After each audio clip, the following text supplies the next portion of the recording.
Hey everyone, good evening. It's Scott at Scott Trades on X with StockMarketMentor.com and your chart of the day. Firstly, just want to wish you a happy Thanksgiving, especially to all my American friends. I'm in Canada. We have Thanksgiving in October, but I like doing turkeys, so I might do one myself. So happy Thanksgiving to you and your family. So grateful to have you as part of our crew at Stock Market Mentor, whether you're watching us on YouTube or on the email list or you're a member.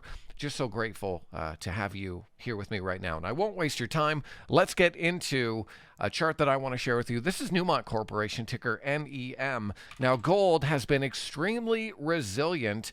I, as a Bitcoiner, have been looking for gold to break down because typically if we get a breakdown in gold, that can be good for BTC. But it's not breaking down. It's actually holding up really well. Longer term support down to the 50-day moving average. We have chop and volatility around the 21-day, but this is starting to curl higher. And some of the gold miners are starting to move on decent volume here. You can see higher than average volume on GDX. And so I want to take a look at Newmont Corporation for a potential trade here. And we can see this tightening pattern on NEM.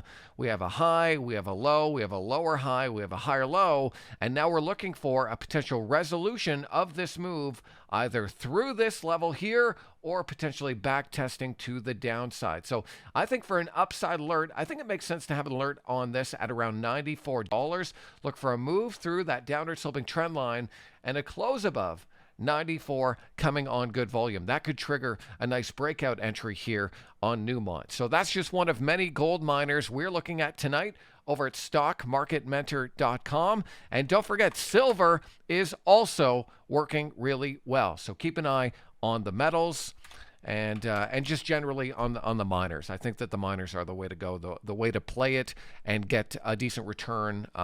Where GLD can be a little slow, I think the miners can typically outperform. So that's my take here on some of the metals and some of the miners, and I hope that's helpful. Have a great Thanksgiving. I'll see you soon.